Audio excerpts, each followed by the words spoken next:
తెలంగాణ రాష్ట్రంలో ఏదైతే రిటైర్మెంట్ సంబంధించినటువంటి బెనిఫిట్స్ రాక రిటైర్ అయినటువంటి ఉద్యోగులంతా కూడా తీవ్ర ఆవేదన వ్యక్తం చేస్తూ ఉన్నారు. కొంతమంది ఇప్పటికే అనారోగ్యం దృష్ట్యా కావచ్చు, అదేవిధంగా హార్ట్ అటాక్ల దృష్ట్యా కూడా చనిపోయినటువంటి పరిస్థితి కనబడతా ఉంది. ఇప్పటికే 50 మంది కూడా మరి వాళ్ళకి సంబంధించినటువంటి రిటైర్మెంట్ బెనిఫిట్ రాకపోవడంతో కూడా మరి చనిపోయినటువంటి దాఖలాలు కూడా ఉన్నాయి.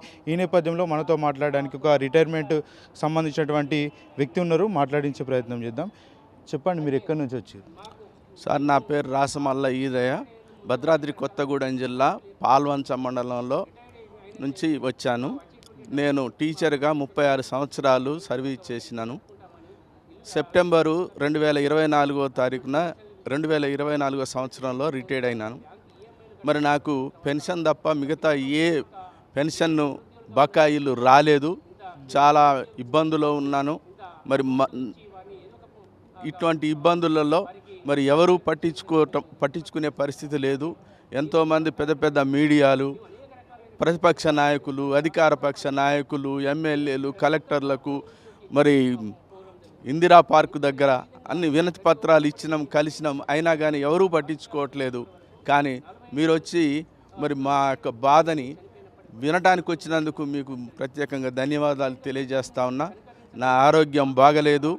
నేను 2021 సంవత్సరంలో కరోనా వలన మరి చాలా అప్పుల పాలైన 5 రోజులు ఆక్సిజన్ మీద ఉండి బ్రతికిన. ఆ తర్వాత నా కిడ్నీలు దానివల్ల 2 డ్యామేజ్ అయిపోయినాయి. 2 డ్యామేజ్ అయిపోయిన తర్వాత చనిపోయేటువంటి పరిస్థితిలో డయాలసిస్ చేశారు. ఈ డయాలసిస్ కూడా 8 నెలలు జరిగింది.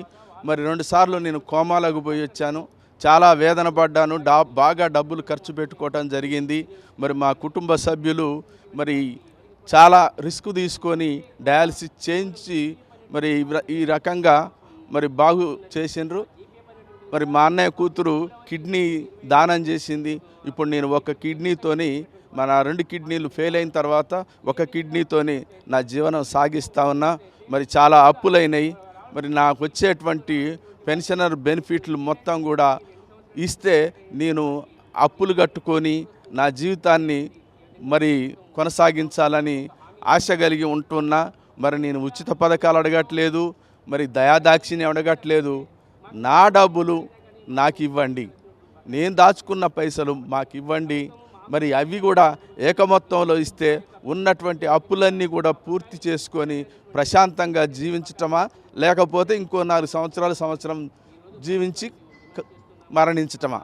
కానీ మరి ఈ అప్పులు ఇట్నే ఉంచి చనిపోతే మరి ఈ 36 సంవత్సరాలు నేను ఉద్యోగంలో చాలా గొప్పగా హ్యాపీగా జీవించిన.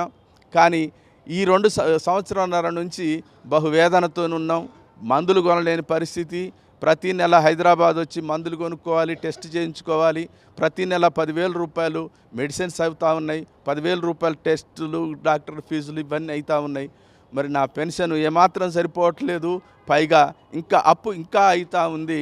వడ్డీలు కట్టలేని పరిస్థితిలో ఉన్నాం కనుక మా డబ్బులు మాకు వెంటనే ఇప్పించి మరి మాకు సహాయం చేయాలని కోరుకుంటాం. పరిస్థితుల్లో రెస్ట్ తీసుకోవాల్సినటువంటి అవసరం ఉంటుంది. కానీ మీరు ఈ విధంగా అంత దూరం కొత్తగూడెం నుంచి హైదరాబాద్ వరకు రావడం, పలుమార్లు కూడా ప్రభుత్వ ఆఫీసుల చుట్టూ తిరగడం, రిప్రజెంటేషన్లు ఇవ్వడం, ఇవన్నీ చేసినా కూడా ప్రభుత్వం ఎక్కడ కూడా పట్టించుకోవట్లేదు. నిజంగానే ఇక మీదనైనా ప్రభుత్వం పట్టించుకునేటువంటి నమ్మకం ఏమన్నా ఉందంటారా? సార్, ప్రయత్నం చేస్తాను సార్. మీరు అన్నది వాస్తవం. ఇంత దూరం రావడం కష్టము. కానీ అంతకంటే అప్పుల బాధ, ఆర్థిక బాధ, ఇబ్బందులు, ఇంకా ఎక్కువ కష్టాన్ని మమ్మల్ని ఇంత దూరం నడిపిస్తూ ఉంది. నా జీవితంలో ఇప్పుడు నాకు 63 సంవత్సరాలు. మరి ఇంటి దగ్గర రెస్ట్ తీసుకోవాల్సినటువంటి పరిస్థితి. నన్ను రిటైర్ చేసింది ఎందుకోసం? మీరు ప్రశాంతంగా మీ ఇంటి దగ్గర విశ్రాంతి తీసుకోండి అని చెప్పేటువంటి పరిస్థితిలో మరి ఈ రకంగా ఉన్నటువంటి కష్టాలను బట్టి మరి ఇంత రిస్క్ తీసుకొని రావాల్సి వస్తూ ఉన్నది. కాబట్టి గడిచినంత కాలం అయిపోయింది. ఇప్పుడైనా మా డబ్బులు మాకు ఇస్తే మరి నేనే కాదు, నాలాంటి ఎంతోమంది మరి ఇబ్బందులు పడే వాళ్ళు ఉంటారు. మేము వృద్ధాప్యంలో ఉన్నాం, అనారోగ్యంలో ఉన్నాం, మరి ఆర్థికంగా చితికిపోయిన ఉన్నాం కనుక మరి మా డబ్బులు మాకు వెంటనే ప్రభుత్వం ఇవ్వాలని కోరుకుంటే ప్రభుత్వం వస్తుంది, ప్రభుత్వ అధికారులు వస్తాయని చెప్తా ఉన్నారు. మరి మీరు ప్రభుత్వం దగ్గరికి వెళ్ళినా కూడా మిమ్మల్ని పట్టించుకున్నటువంటి దాఖలాలు కూడా ఇప్పటి వరకు కూడా కనబడలేదు. దీని పట్ల మీరు ప్రభుత్వానికి ఏం చెప్పదలుచుకున్నారు? ప్రభుత్వమే మా దగ్గరికి రావడం కాదు సార్, మేము ప్రభుత్వం దగ్గరికి పోయి మాకు రావాల్సినయే ఇవ్వండి సార్ అని మేము వేడుకుంటున్నాం. కలెక్టర్ ఆఫీస్ కాడ ధర్నా చేసినాం, ఇందిరా పార్క్ దగ్గర ధర్నా చేసినాం. మేము కాంగ్రెస్ పార్టీ గెలవటం కోసం మరి మా వంతు కృషి మేము చేశాం కనుక మరి మమ్మల్ని కూడా మీరు ఓటు బ్యాంకుగా చూడండి, మాకు సహాయం చేయండి. మా బాధలు మీ చేతుల్లో తీర్చేటువంటి శక్తి మీకు ఉంది కనుక మాకున్నటువంటి కష్టాలను మీరు ఒక పెన్ను సంతకంతో తీర్చాలని మా యొక్క కుటుంబాలను ఆదుకోవాలని కోరుకుంటూ ఆర్థిక శాఖ మంత్రి బట్టి విక్రమార్క కూడా మీ ఉమ్మడి జిల్లాకు సంబంధించినటువంటి వ్యక్తి. ఆయనను కలిసే ప్రయత్నం ఎప్పుడైనా చేసిరా? ప్రజాభవన్లో కూడా ఉంటారు కదా, అక్కడ తలుపులు తెరుచుకొని సమస్యలు వినడానికి మేము సిద్ధంగా ఉన్నామని చెప్తా ఉన్నాం. కలిశాము సార్, ఎమ్మెల్యే గారిని కలిశాము, ఖమ్మంలో పొంగులేటి శ్రీనివాసరెడ్డి గారిని కలిశాం, తుమ్మల నాగేశ్వరరావు గారిని కలిశాం, మరి అందరినీ కలిశాం. అంతకంటే ముఖ్యంగా ఇందిరా పార్క్ దగ్గరికి వచ్చాం. తర్వాత అసెంబ్లీలో డిసెంబర్ 5వ తారీఖున అసెంబ్లీకి వచ్చాం కనుక మరి ఇంకా మరి మేము ఇంతకంటే చేయగలిగేది చేస్తూ ఉన్నాం. ఈరోజు మరి ఇంత రిస్క్ తీసుకొని మాకున్నటువంటి కష్టాలను బట్టి ఇంత రిస్క్ తీసుకుని రావాల్సిన పరిస్థితి ఏర్పడింది. ఇవ్వాలంటే కూడా కమిషన్లు అడుగుతూ ఉన్నారు, కమిషన్లు డిమాండ్ చేస్తూ ఉన్నారు అంటూ కూడా ఒక వార్త నడుస్తూ ఉంది. నిజమేనా అది? అది మరి నాకైతే తెలియదు సార్. మొత్తానికైతే మా తర్వాత రిటైర్ అయిన వాళ్ళకి కూడా వచ్చినాయి డబ్బులు. మరి ఎందుకు వచ్చింది, ఎట్లా వచ్చింది అనేది మరి అది సమాజం మరి అంచనా వేయాలని కోరుకుంటున్నాను సార్. ఫైనల్గా ప్రభుత్వానికి మీరు ఏం చెప్పదలుచుకున్నారు? ఎందుకంటే మీరు 2 కిడ్నీలు ఫెయిల్ అయ్యి కూడా చాలా వరకు ఇబ్బందులు పడుకుంటూ అనేక సార్లు హైదరాబాద్లో తిరిగిరు, ప్రతి గవర్నమెంట్ ఆఫీస్ దగ్గర కూడా వెళ్ళారు, అధికారులను కలిసిరు, కానీ మీకు సంబంధించినటువంటి సమస్య సార్ట్ అవుట్ కావట్లేదు, మీకు రిటైర్మెంట్ బెనిఫిట్స్ రావట్లేదు. మా డబ్బులు మాకు ఇచ్చేయండి సార్, మా డబ్బులు మాకు ఇచ్చేసేయండి. ఎందుకంటే అవి మా డబ్బులే, మిమ్మల్ని ఏమీ ఉచితంగా ఏం అడగట్లేదు. మా డబ్బులు మాకు ఇవ్వండి, మమ్మల్ని కాపాడండి. ఎందుకంటే మేము పోరాటం చేసే స్థితి లేదు మా వృద్ధాప్యంలో. మీతోని మేము ఏ ధర్నాలు రాస్తారోకోలు చేతనైనంతవరకు చేసినాం. ఇంకా మా దాంట్లో 50 మంది చనిపోయినరు. మరి మీరు ఇకనైనా దయదలిచి మా మీద కనికరించాలని కోరుకుంటున్నాను. నా పేరు వి సత్యనారాయణ అండి. నేను గస్టెడ్ హెడ్ మాస్టర్గా శంకర్పల్లి మండలంలో రిటైర్ అయ్యాను, రంగారెడ్డి జిల్లా. నేను 2024 జూలైలో రిటైర్ అయ్యాను. అప్పటి నుంచి ఆ టైంలో ఇంచుమించుగా నాకు క్యాన్సర్ ఎఫెక్ట్ కూడా అయింది. నేను హాస్పిటల్లో చుట్టూ తిరిగిన తర్వాత ఆఖరికి హాస్పిటల్లో ఏమన్నారంటే నీకు పెద్ద పేగు తీసేయాలి, లేకపోతే అది పేయ అంతా స్ప్రెడ్ అవుతుంది, నీకు తొందరగా చనిపోతావు అని చెప్పారు. కాబట్టి హాస్పిటల్లో జాయిన్ అయినాను, సర్జరీ చేయించుకున్నాను. కానీ ఈ రిటైర్మెంట్ బెనిఫిట్స్ వస్తే ఇప్పుడు మా పిల్లలు కూడా అంతా సెటిల్ కాలేదు, ఏదో ప్రైవేట్గా స్కూళ్ళల్లో అక్కడిక్కడ చేసుకుంటున్నారు. కనీసము మేము చనిపోయే లోపు మా రిటైర్మెంట్ బెనిఫిట్స్ వస్తే వాళ్ళకి ఇచ్చి ఇంత ప్రశాంతంగా కనుమూతమని ఉన్నదండి. మాకు అంతకంటే ఏం లేదండి. ఇది నా పరిస్థితి. నాకు ఆపరేషన్ రిటైర్మెంట్ అయినటువంటి ఉద్యోగులంతా కూడా విశ్రాంతి తీసుకుంటారు ఇంటి దగ్గర, పిల్ల పాపలతోటి కావచ్చు, భార్య అందరితోటి కూడా సరదాగా గడుపుదామని ప్రయత్నం చేస్తూ ఉంటారు. కానీ మీరు ఈ దశలో పూర్తి మొత్తంలో ఉన్నటువంటి ప్రభుత్వ ఆఫీసుల చుట్టూ ప్రతిరోజు కూడా తిరుగుతున్నటువంటి పరిస్థితి కనబడుతూ ఉంది. ఎందుకు? ప్రధాన కారణం ఏంది? ప్రధాన కారణం అనేది మా డబ్బులు మాకు ఇవ్వకపోవడమే. అవి ఉచిత పథకాలు కాదు, మాకు ఇవ్వవలసిన పెద్ద బెనిఫిట్స్ కావు. మేము 36 ఏళ్ళు సర్వీస్ చేసినందువల్ల మాకు ఇవ్వవలసిన చట్టబద్ధమైన హక్కు అది. దాన్ని ఇప్పుడు 2 ఏళ్ళు అయింది. నేను 2024 జూలైలో రిటైర్ 1.5 ఇయర్ అయింది, ఇంకా 2 ఏళ్ళు అవుతుంది. ఇప్పటి వరకు కూడా మాకు డబ్బులు ఇస్తలేరు. మేము కోర్టులో కూడా కేసు వేసినాము.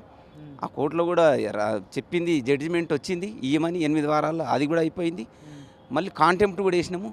ఈరోజు కాంటెంప్ట్ కూడా అంతా విచారణకు వస్తున్నాయి హైకోర్టులో. మరి తొందరగా ఇస్తే మా అంతటా మేము ప్రశాంతంగా బతుకుతాము, లేకపోతే ఈ మరణాలు ఇట్లే కంటిన్యూ అవుతాయి. అంతగా ఏదో బ్యాగ్ వేసుకొని వచ్చినట్టున్నారు. నాకు స్టోమా బ్యాగ్ అని వేసిర్రండి, పెద్ద పేగు తీసేసిర్రు. నాకు క్యాన్సర్. మీకు పేగు లేదు ఇప్పుడు? పెద్ద పేగు లేదు. మనము చిన్న పేగులు జీర్ణమైందంతా పెద్ద పేగులు జమ అవుతుంది. అది తీసేసారు. అక్కడ క్యాన్సర్ గడ్డ రావడం వల్ల మొత్తం ఇది తీసేసారు. దాని బదులుగా ఇది ఉంటుంది. ఇక అప్పుడు చేంజ్ చేసుకున్నాం, వీక్లీ వన్స్ ఇది చేంజ్ చేసుకుంటూ ఉండాలి. మేము ఇంట్లో ప్రశాంతంగా రెస్ట్ తీసుకోవాలి. కానీ ఈ నరకం అనేది ఇట్లా ఉంది. మా డబ్బులు ఇవ్వకపోవడం వల్ల మేము రోడ్ల చుట్టూ తిరుగుతున్నాం. మా డబ్బులు మాకు ఇస్తే ఎంతో మా అంతటా మేము ప్రశాంతంగా ఉంటాం కదా. చాలా వరకు రిటైర్మెంట్ అయినటువంటి ప్రధాన ఉపాధ్యాయులంతా కూడా విలాసవంతమైనటువంటి జీవితం గడుపుతూ ఉంటారని చర్చ నడుస్తూ ఉంటుంది. మీకు రావాల్సినటువంటి డబ్బులు రావట్లేదంటూ కూడా ఇలా ఇబ్బంది పడుతూ ఉంటూ కూడా తిరుగుతూ ఉన్నారు. ట్రీట్మెంట్ కూడా పక్క జరుగుతూ ఉంది. ఎట్లా చూడొచ్చు అంటారు? ఇది చాలా దారుణమైన పరిస్థితి అండి. ఇప్పుడు ఇన్ని రోజులు సేవ చేసి ఇట్లా మమ్మల్ని రోడ్డు మీద తిప్పడం అంటే ప్రభుత్వం యొక్క నైతికత దెబ్బతిన్నది. విశ్వాసం అనేది ఎక్కడ ఉంటుంది చెప్పండి ఈ రకంగా చేస్తే. కాబట్టి ముందు ఇది మార్గదర్శకంగా ఉండకూడదు. మొత్తం భారతదేశంలో తెలంగాణ స్టేట్లోని ఈ పరిస్థితి ఉన్నదని నేను అనుకుంటూ ఉన్నాను. ఎందుకంటే ఇంతగానో పెండింగ్ బిల్లులు పెట్టుకొని ఇంతమందిని రిటైర్ అయిన వాళ్ళను రోడ్ల మీద దింపుకుంటూ రోజుకో ఆఫీస్ చుట్టూ తిరుగుతున్నాం మేము. మరి ఈ పరిస్థితి భగవంతుడు ఎవరికి రానియకూడదని కోరుకుంటున్నాం. ఇప్పుడు మంది విద్యార్థులకు చదువు చెప్పుంటారు. ఎంతమంది పిల్లలు ఎంతోమంది, నేను ఎన్సీసీ ఆఫీసర్ కూడా 12 ఏళ్ళు చేసినాను. చాలామంది అబ్బాయిలు అమ్మాయిలు కానిస్టేబుల్ అయినరు, మంచి మంచి పొజిషన్లో ఉన్నారు, ఇంజనీర్లు అయినరు. మా దురదృష్టం అదేంది మాకు ఈ పరిస్థితి వచ్చింది. ప్రభుత్వం అనేది ఇప్పుడన్నా కళ్ళు తెరిచిస్తే సంతోషపడతాం. ముఖ్యమంత్రి రేవంత్ రెడ్డి కూడా ప్రభుత్వ స్కూల్లోనే చదువుకున్నా అని చెప్తూ ఉంటారు. మరి ప్రభుత్వ ఉపాధ్యాయులకు సంబంధించి సమస్యలు ఎందుకు పరిష్కరించట్లేదు? రిటైర్మెంట్ అయినటువంటి ఉద్యోగస్తుల గురించి ఎందుకు పట్టించుకోవట్లేదు? అది ఆయననే చెప్పాలి కదా. ఇప్పుడు ఆయన దగ్గర సమస్య ఏముందని నేను ఎట్లా చెప్తానండి? నేను సేవ చేయాల్సింది నాకు బాధ్యత తప్ప చెప్పారు. 36 ఏళ్ళు చేసిన బయటకు వచ్చిన నేను. మరి నాకు ఇవ్వాల్సింది ఆయన ఇవ్వాల్సిన బాధ్యతనే కదా. మన ఇంట్లో పని చేసేటోడు వాడు పని చేసినాక వాని కూలి అయితే వానికి ఇవ్వాలి కదా, ఏదైతే ఒప్పంద ప్రకారం ఉన్నదో. మరి అది లేకుండా మొత్తము నువ్వు డబ్బులు లేవు అని అంటే అది సాధ్యం కాదు కదా. మేము కోర్టులో కూడా వేసినాం కదా. అందుకే మరి కోర్టు ఏం చెప్తావు చూడాలి. ఈరోజు కాంటెంప్ట్ వేసినాము, అది కూడా 400 మంది కాంటెంప్ట్ కేసులు ఉన్నాయి ఇప్పుడు హైకోర్టులో. ఈరోజు ఉంది అది. మీకు ఎంత బకాయిలు ఉన్నాయి ప్రభుత్వం? నా దగ్గర 70 లక్షల దాకా రావాలి సార్. 70 లక్షల దాకా ఇస్తే మా పిల్లలకి ఇస్తే వాళ్ళ పని వాళ్ళ బతికేదో బతుకుతారు. నేను అదే కోరుకుంటున్నాం. అంతకంటే ఇది పరిస్థితిలో ఉన్నారు. ప్రభుత్వం ఏమో డబ్బులు లేవని పదే చెప్తా ఉంది. రేవంత్ రెడ్డి ఏమో నన్ను కోసుకొని తిన్నా కూడా డబ్బులు లేవని చెప్తా ఉంది. మా డబ్బులు లేవనే అధికారం ఎవరికి లేదు సార్. అది ఇప్పుడు కాక రిపోర్ట్లు ఉన్నది కదా, కమిటెడ్ ఎక్స్పెండిచర్. ఇగో వీళ్ళకి ఇన్ని డబ్బులు ఇస్తున్నామని రాసి పెట్టారు కదా, ఏజీ రిపోర్ట్లో ఉంది అది. అవి ఎక్కడ మళ్ళీ ఇచ్చారో చెప్పాలి వాళ్ళే. లేవని ఎట్లా అంటావు? నేను ఇంత 16,000 కోట్లు రిటైర్ వాళ్ళకి ఇస్తున్నాను అని రాసుకున్నాడు ఆయనని.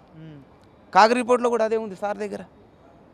మరి ఎక్కడ పోయినా అవి చెప్పాలి కదా. మరి అంటే కాగ్ రిపోర్ట్లో పొందుపరిచినప్పుడు మీకు వచ్చేటువంటి డబ్బులన్నీ ఎటు మళ్ళీ ఇచ్చారు అనుకుంటున్నారు? వాళ్ళు చెప్పాలి.